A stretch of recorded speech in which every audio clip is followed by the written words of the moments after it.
மேலே இருக்க டெக்ஸ்ட்டும் கீழே இருக்க டெக்ஸ்ட்டும் சேமாக இருந்துச்சுன்னா நல்லாயிருக்கும். அப்படி இல்லை எனக்கு இந்த டெக்ஸ்ட் எல்லாமே காமனாக இருக்கணும் அப்படின்னா ரொட்டேட் பண்ணிக்கோங்க டெக்ஸ்ட்டை. இந்த டைரெக்ஷனில் பார்த்தீங்கன்னா நம்மளுக்கு வந்து அந்த இதுவும் தெரியாது, ரொம்ப பெருசாக இருந்தாலும் நம்மளுக்கு இடிக்காது எங்கேயும். ஸோ இதை பொறுத்து நான் மேட்ச் ப்ராப்பர்ட்டிஸ் கொடுத்தேன்னா இது என்ன ஆங்கிள் இருக்கோ அதே மாதிரி இது கன்வெர்ட் ஆகிடும். ஸோ அந்த மாதிரி அந்த தப்பு பண்ணக்கூடாது. அதனால் என்ன பண்ணலாம் அப்படின்னா அதோட ஃபஸ்ட்டு பழைய ஸ்கேல் ஃபேக்டர் என்னவோ அதை வந்து கொடுத்து என்ட்ரு கொடுத்துக்குங்க. லைக் நம்மளுக்கு தெரியல, அப்போ மேட்ச் ப்ராப்பர்ட்டிஸ் கொடுத்துட்டு கன்வெர்ட் பண்ணிவிட்டு ஆர்ஓ என்ட்ரு கொடுத்துட்டு மறுபடியும் ரொட்டேட் பண்ணிக்கிறேன். ஓகேங்களா?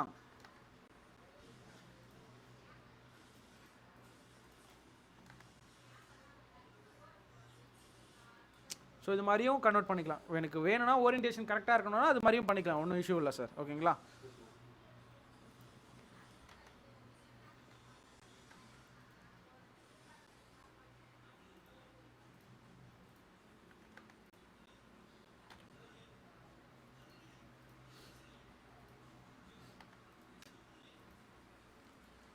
ஸோ இதோட வேல்யூஸை நம்ம வந்து ஆட் பண்ணிக்கலாம். இது 10 feet தான். இந்த இடத்துல வந்து இந்த வேல்யூவை அப்படியே காப்பி பண்ணிவிட்டு இங்கே கூட நம்ம போய் ஃபிக்ஸ் பண்ணிக்கலாம். காப்பி ஆகலன்னு நினைக்கிறேன். 5 feet 10.5 inches ஆர் 1/2 கொடுக்கறனால கொடுத்துக்குங்க.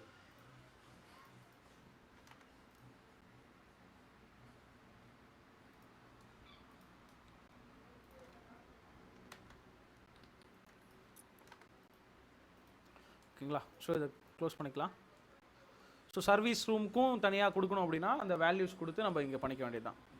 லைக் பூஜை ரூம் அண்ட் கிச்சனுக்கு நம்ம கொடுக்க போகிறோம். இப்போது டிஎல்ஐ என்ட்ரு கொடுத்துட்டு இதோட வேல்யூ மட்டும் மெஷர் பண்ணிக்கிறேன். ஓகே, ஆல்ரெடி இங்கே ஒரு எக்ஸிஸ்டிங் வேல்யூ இருக்குது, ஸோ அதனால் பிரச்சனை இல்லை.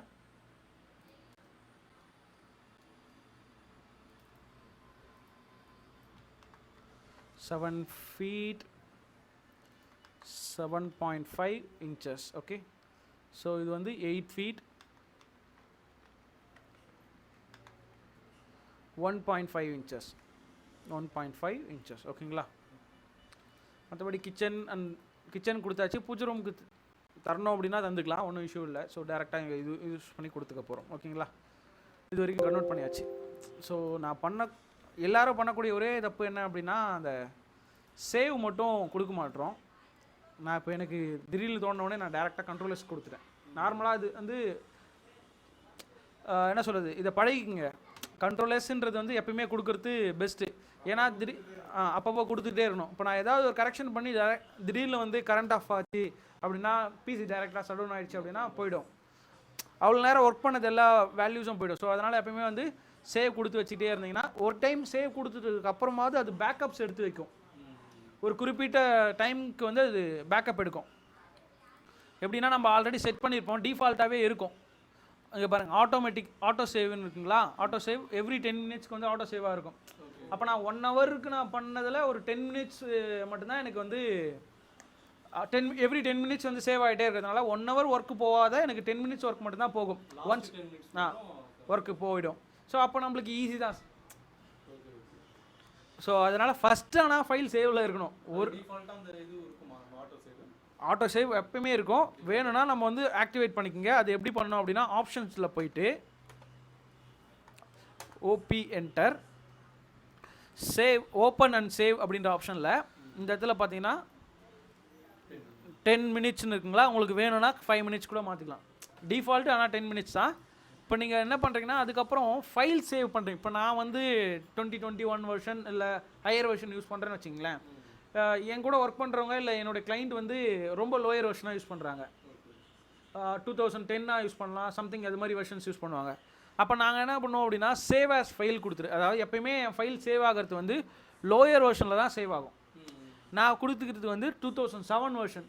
அப்போ எல்லா ஆட்டோகேட்லையும் என்னால் ஓப்பன் முடியும். 2007 மேலே இருக்க ஓப்பன் ஆகும்.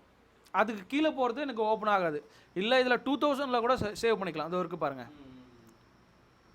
ரொம்ப லோயர் வெர்ஷனில் கூட சேவ் பண்ணிக்கலாம். ஸோ உங்களுக்கு ஹையர் வெர்ஷனில் வேணும் அப்படின்னா அதை நீங்கள் மட்டும் தான் மெயின்டைன் பண்ணணும் அப்படின்னா அது மாதிரி பண்ணிக்கோங்க. இல்லை எல்லாரும் ஓப்பன் பண்ணி, அதாவது உங்கள் கிளைண்ட்டை ஓப்பன் பண்ணோம் அப்படின்னா அவங்க கேட்குற மாதிரி வேணால் நீங்கள் வந்து இது பண்ணிக்கோங்க. ஓப்பன் ஆகும். ஓகேங்களா? ஸோ இது மாதிரி தான் ஃப்ளோர் பிளான் க்ரியேட் பண்ணோம். இதுக்கப்புறம் நீங்கள் வந்து ஹாலில் வந்து நம்ம அந்த ஆல்ரெடி சொன்னது தான், அந்த நம்மளுக்கு தேவையான டெம்ப்ளேட்ஸை வந்து எடுத்துன்னு வந்து கிச்சனில் என்னென்ன அலைன்மெண்ட் வைக்கணுமோ இது வந்து என்ன அப்படின்னா டிசைன் சென்டர், டிசி என்டர் சொல்லுவாங்க. மேலெலாம் சிம்பிள் எதுவுமே இருக்காது சார். லைக் ஒரு ஆப்ஷன் இருக்கும், இருங்க பார்க்குறேன்.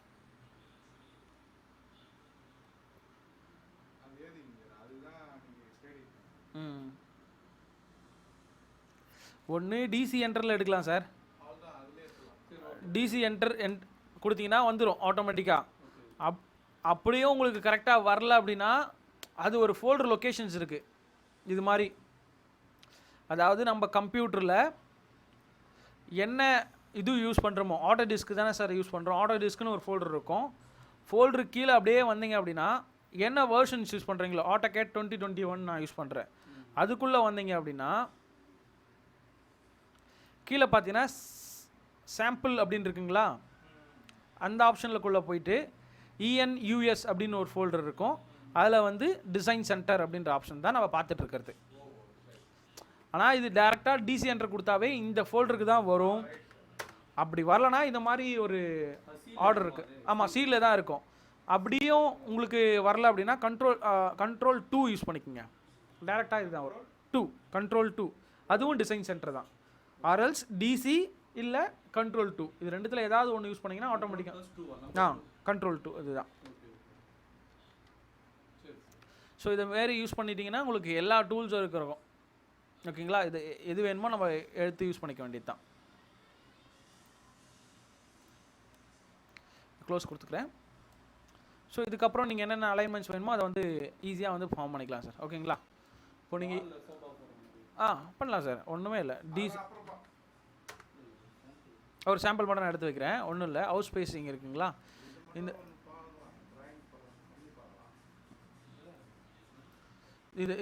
இது மாதிரி எடுத்துகிட்டு வந்து வச்சுட்டேன். இப்போ இதை எடுத்துகிட்டு வந்து வைக்கிறதுல ஒரு இருக்க பாருங்கள், இப்படி இருக்குங்களா, இப்படி இருக்குது. DC enter or control 2 house home space இருக்குங்களா, இதை எடுத்துக்கிறேன். இதை எடுத்துகிட்டு எங்கே வேணுமோ அந்த இடத்துல ப்ளேஸ் பண்ணுங்கள். ப்ளேஸ் பண்ண உடனே உங்களுக்கு என்ன கேட்கும் அப்படின்னா ஸ்கேல் ஃபேக்டர் கேட்கும். எக்ஸில் எவ்வளோ டிஸ்டன்ஸ், ஒயில் எவ்வளோ டிஸ்டன்ஸ்னு. அதை நான் ஒன்றுனே கொடுத்து என்டர் கொடுத்துக்கிறேன். எக்ஸில் கொடுத்தாச்சு, ஒயிலே கொடுத்துட்றேன். இப்போ ஆங்கிள் ஆஃப் ரொட்டேஷன் எவ்வளோ ஆங்கிளில் வேணும் அப்படின்னு கேட்குது, 0 அப்படின்னு கொடுத்துக்கிறேன். இது பார்த்தீங்க அப்படின்னா க்ளோஸ் பண்ணிக்கலாம். இதுதான் நம்மளுடைய காம்போனன்ட்ஸு. இந்த காம்போனன்ட்ஸ் என்ன பண்ணுறோம் அப்படின்னா செலக்ட் பண்ணதுக்கப்புறம் ஃபுல்லாகவே செலக்ட் ஆகும். அப்போ நான் என்ன பண்ணுறேன்னா எக்ஸ் என்டர் கொடுத்துக்கிறேன். இப்போ ஒவ்வொரு ஆப்ஜெக்டும் தனித்தனியாக மாறிடும். எக்ஸ் என்டர் கொடுத்தோன்னதுக்காக மாறும். ஓகேங்களா? இப்போ நான் இந்த சோஃபா செட் போட போகிறேன் அப்படின்னா சோஃபா செட்டை காப்பி பண்ணிக்கலாம், இந்த இடத்துல பேஸ்ட் பண்ணிக்கிறேன். பட் சோஃபா செட் இவ்வளோ பெருசாக இருக்குது. நம்மளோட ரெக்குவயர்மெண்ட்ஸ் பார்த்தீங்கன்னா இது வந்து ஒரு 3 ஃபீட் இல்லை, அவ்வளோதான் இருக்கும். 5 ஃபீட்லாம் ரொம்ப பெருசுலாம் நம்ம போட தேவையில்ல. ஸோ அப்போ வந்து இதை வந்து ஸ்கேல் பண்ணிக்கணும். இது RO கொடுத்துட்டு ரொட்டேட் பண்ணிக்கிறேன். இப்போ ஒரு லைன் ஒன்று ட்ரா பண்ணிக்கலாம். இந்த லைனோட லென்த்து பார்த்தீங்கன்னா 3 ஃபீட் கொடுத்துக்கிறேன். ஓகேங்களா? இதுதான் என்னுடைய சோஃபாவோட லென்த்தாக இருக்கணும் அப்படின்ற மாதிரி கொடுத்துக்கிறேன். ஓகே, இது double seated, but single seated தான் நான் கன்வெர்ட் பண்ண போகிறேன்னு வச்சுக்கிங்களேன். 3 ஃபீட்னு வச்சுக்கிங்களேன். இதுதான் என்னோட எண்டாக இருக்கணும். இந்த சோஃபாவோட எண்டு வந்து இதுதான் ஸ்டார்ட்டு, இதுதான் எண்டு. ஓகேங்களா? அப்போ நான் என்ன பண்ணுறேன்னா செலக்ட் பண்ணுறேன், SC என்டர், ஸ்கேல் பண்ண போகிறேன். Enter, select object to scale. எந்த ஆப்ஜெக்டை ஸ்கேல் பண்ணாங்க அதை செலக்ட் பண்ணி என்டர் கொடுத்துட்டேன். லைக் கார்னர் பாயிண்ட்டை ஃபிக்ஸ் பண்ணிக்கிறேன். இதை பேஸ் பண்ணி தான் அது ஸ்கேல் ஆகும். இப்போ டேரெக்டாக இங்கே பிக் பண்ணணும்னு வச்சிங்களேன், அது ரொம்ப பெருசாக போகுது. ஒரு குத்து மதிப்பாக நான் பண்ணலாம், பட் ஆனால் அது எக்ஸாக்டாக 3 ஃபீட்டுக்கு பண்ணணும் அப்படின்னா உங்களால் பண்ண முடியாது. ஒன்று பண்ண முடியும் அப்படின்னா இப்போ வந்து அதோட fraction value, multiplication fraction value தெரியணும். இப்போ 5 ஃபீட்டை வந்து எதால் வகுத்தா நம்மளுக்கு வந்து 3 ஃபீட்டாக வரும் அப்படின்ற மாதிரி நம்மளுக்கு கால்குலேட் பண்ணணும். ஸோ அதெல்லாம் நம்மளுக்கு காம்ப்ளிகேட்டட். ஸோ அதனால் நான் என்ன பண்ணேன்னா எங்கிட்ட எக்ஸிஸ்டிங் ஒரு லைன் இருக்குது, அதனால் கீழே பார்த்தீங்கன்னா ஒரு ரெஃபரன்ஸ்னு இருக்கும். ஆர் என்ட்ரு கொடுத்தாலும் வரும், ரெஃபரன்ஸ் கொடுத்துக்கிறேன். அப்போது இதுதான் என்னோடய ஸ்டார்ட் பாயிண்ட்டு, சோஃபாவோட ஸ்டார்ட் பாயிண்ட்டு, இது end point. Start to end கொடுத்துட்டேன். எதோட முடியணும்? இந்த லைனோட முடியணும். இப்போ பார்த்தீங்கன்னா அந்த 3 ஃபீட்டுக்கு கரெக்டாக அந்த சோஃபா வந்து கிரியேட் ஆகிடும். ஓகேங்களா? அகைன் இந்த லைனில் சொல்லித்தரேன். இது வந்து ஒரு 6 அடியாக இருக்கணும்னு வச்சுக்கோங்களேன். ஓகேங்களா? இது ஒரு 6 அடி வேணும் எனக்கு. இந்த சோஃபா செட் வந்து 6 அடி வேணும். இதுதான் சோஃபா செட்டு. பட் அதை விட பெருசாக இருக்குங்க. மூவ் கமெண்ட் ஃபஸ்ட்டு கொடுத்துக்குங்க. அதாவது ஏதாவது ஒரு ஆர்ஜனில் கண்டிப்பாக இருக்கணும். அந்த ஒரு சோஃபா நீங்கள் கன்வெர்ட் பண்ண போகிற சோஃபா அது எண்டாக இருக்கலாம் இல்லை ஸ்டார்ட்லேயே இருக்கலாம். இது மாதிரி இருக்கணும். செலக்ட் பண்ணுறோம். ஆப்ஜெக்டை செலக்ட் பண்ணிக்கிறேன். SC enter. Okay, scale factor கொடுத்துட்டேன். பாயிண்ட்டு ஸ்டார்ட் பாயிண்ட் கொடுத்துட்டேன். இதை பேஸ் பண்ணி எனக்கு இதுவாகிட்டு இருக்கு. பட் எனக்கு ஸ்பெசிஃபிக்காக பண்ணணும் அப்படின்றதுனால ரெஃபரன்ஸ் கொடுக்குறேன். R enter. அப்போது எதிலிருந்து எது வரைக்கும் இருக்கிறத எந்த லைனை பொறுத்து சேஞ்ச் பண்ண போகிறோம், அவ்வளோதான்.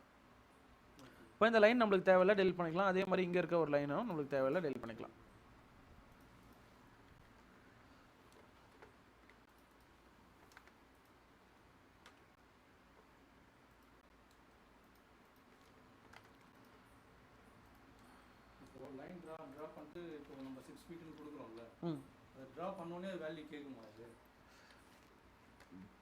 இப்போ ட்ரா பண்ணுறேன். இங்கே மேலே வேல்யூ கேட்கும். இப்போ 6 ஃபீட் கொடுத்தீங்கன்னா 6 ஃபீட் உங்களுக்கு கிரியேட் ஆகிடும். ஓகேங்களா? இந்த லைனை செலக்ட் பண்ணிவிட்டு எவ்வளோ வேல்யூ வேணுமோ அதை வந்து இங்கே கொடுத்துக்குங்க. அடிஷ்னலாக கொடுக்கணும். இந்த டைரக்ஷன் இழுத்துட்டு இப்போ 2 ஃபீட் நான் கொடுக்குறேன் அப்படின்னா அப்போ 6 ஃபீட்டில் 2 ஃபீட் போயிடுச்சுன்னா ரிமைனிங் இருக்க 4 ஃபீட் தான் எனக்கு வரும். இங்கே பாருங்கள், லென்த் ஆஃப்